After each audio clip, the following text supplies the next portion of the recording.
প্রিয় বাংলাদেশ, উপস্থিত প্রিয় মুরব্বীবর্গ, মঞ্চে উপস্থিত জাতীয় নেতৃবৃন্দ, আমার সামনে উপস্থিত প্রিয় ভাই ও বোনেরা এবং মিডিয়ার মাধ্যমে সমগ্র বাংলাদেশ থেকে যারা দেখছেন এই অনুষ্ঠান, প্রিয় ভাই বোনেরা, প্রিয় মা বোনেরা, আসসালামু আলাইকুম। প্রিয় ভাই বোনেরা, আজ প্রথমেই আমি রব্বুল আলামিনের দরবারে হাজারো লক্ষ কোটি শুকরিয়া জানাতে চাই। রব্বুল আলামিনের অশেষ রহমতে আজ আমি আমার প্রিয় মাতৃভূমিতে ফিরে আসতে পেরেছি আপনাদের দোয়ায়। আপনাদের মাঝে প্রিয় ভাই বোনেরা, আমাদের এই প্রিয় মাতৃভূমি 1971 সালে লাখো শহীদের রক্তের বিনিময়ে অর্জিত হয়েছিল। ঠিক একইভাবে 75-এ আবার 7ই নভেম্বর আধিপত্যবাদীদের হাত থেকে রক্ষার জন্য সেদিন সিপাহী জনতার বিপ্লবের মাধ্যমে আধিপত্যবাদের হাত থেকে দেশকে রক্ষা করা হয়েছিল। একইভাবে পরবর্তীতে 90-এ স্বৈরাচারের বিরুদ্ধে এদেশের জনগণ, এদেশের খেটে খাওয়া মানুষ তাদের গণতান্ত্রিক অধিকারকে ছিনিয়ে এনেছিল। কিন্তু তারপরেও ষড়যন্ত্রকারীদের ষড়যন্ত্র থেমে থাকেনি। আমরা তারপর দেখেছি 2024 সালে, 71 সালে এই দেশের মানুষ যেমন স্বাধীনতা অর্জন করেছিল, 2024 সালে এদেশের ছাত্র জনতা সহ সর্বস্তরের মানুষ, কৃষক, শ্রমিক, গৃহবধূ, নারী, পুরুষ, মাদ্রাসার ছাত্র সহ দলমত নির্বিশেষে, শ্রেণী পেশা নির্বিশেষে সকল মানুষ সেদিন 2024 সালের 5ই আগস্ট এই দেশের স্বাধীনতা এবং সার্বভৌমত্বকে রক্ষা করেছিল। প্রিয় ভাই বোনেরা, আজ বাংলাদেশের মানুষ কথা বলার অধিকার ফিরে পেতে চায়। তারা তাদের গণতান্ত্রিক অধিকার ফিরে পেতে চায়। বাংলাদেশের মানুষ চায় তারা তাদের যোগ্যতা অনুযায়ী ন্যায্য অধিকার পাবে।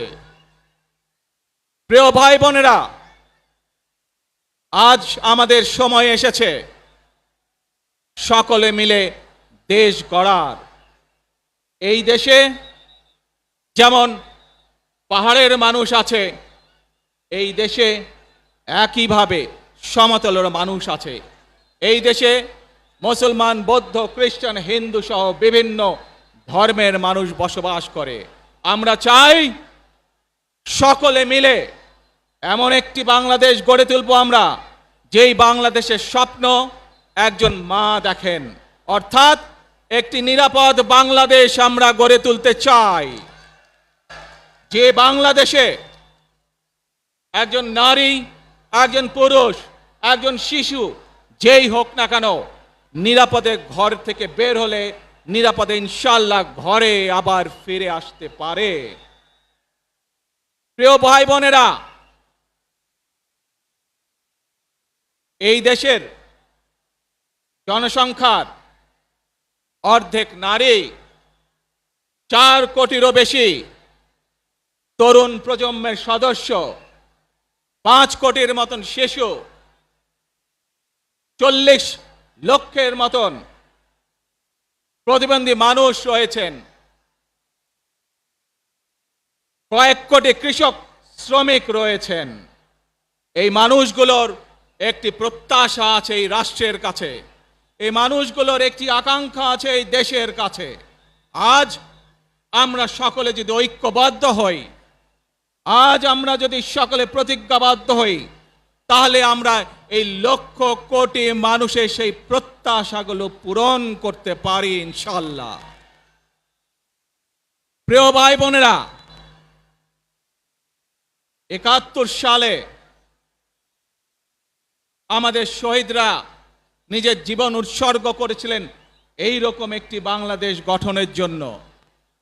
বিগত 15 বছর স্বৈরাচারের বিরুদ্ধে শত শত হাজারো গুম খুনের শিকার হয়েছে শুধু রাজনৈতিক দলের সদস্য নয়, নিরীহ মানুষের প্রতিবাদ করতে গিয়ে অত্যাচার নির্যাতনের শিকার হয়েছে, জীবন দিয়েছে।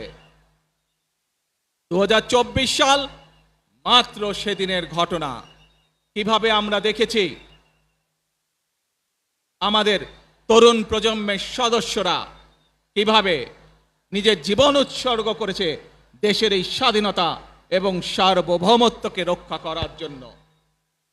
প্রিয় ভাই বোনেরা, কয়েকদিন আগে এই বাংলাদেশের 24 আন্দোলনের এক সাহসী প্রজন্মের এক সাহসী সদস্য ওসমান হাদিকে হত্যা করা হয়েছে। ওসমান হাদি শহীদ হয়েছে।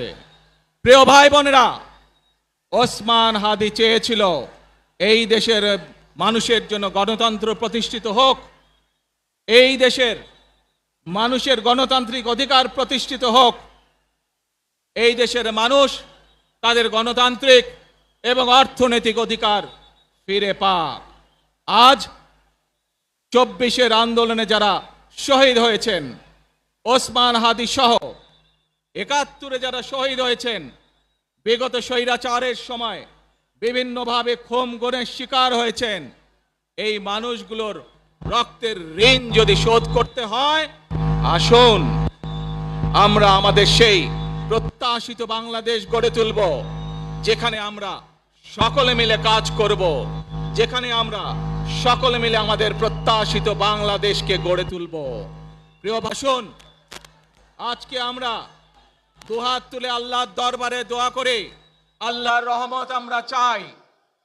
যে সকল জাতীয় নেতৃবৃন্দ এই মঞ্চে আছেন, মঞ্চের বাইরে যে সকল জাতীয় আরো নেতৃবৃন্দ আছেন, আমরা সকলে মিলে এই দেশকে নেতৃত্ব দিয়ে আমাদের বাংলাদেশের জনগণের প্রত্যাশিত সেই বাংলাদেশকে আমরা গড়ে তুলতে চাই। বাংলাদেশের মাটিতে দাঁড়িয়ে আপনাদের সকলের সামনে আমি বলতে চাই, বাংলাদেশ জাতীয়তাবাদী দলের একজন সদস্য হিসাবে আপনাদের সামনে আমি বলতে চাই, I have a plan for the people of my country, for my country. আজ এই পরিকল্পনা দেশের মানুষের স্বার্থে, দেশের উন্নয়নের জন্য, দেশের মানুষের ভাগ্যের পরিবর্তনের জন্য যদি সেই প্ল্যান, সেই কার্যক্রম, সেই পরিকল্পনাকে বাস্তবায়ন করতে হয়, প্রিয় ভাই বোনেরা, এই জনসমুদ্রে যত মানুষ উপস্থিত আছেন, এই সারা বাংলাদেশে গণতন্ত্রের শক্তি যত মানুষ উপস্থিত আছেন, প্রত্যেকটি মানুষের সহযোগিতা আমার লাগবে। হে রব্বুল আলামিন, হে একমাত্র মালিক, হে একমাত্র পরওয়ারদিগার, হে একমাত্র রহমত দানকারী, হে একমাত্র সাহায্যকারী, আজ আপনি যদি আমাদেরকে রহমত দেন, তাহলে আমরা এই দেশের মানুষ কঠোর পরিশ্রম করার মাধ্যমে আমাদের প্রত্যাশিত বাংলাদেশকে গড়ে তুলতে পারবো।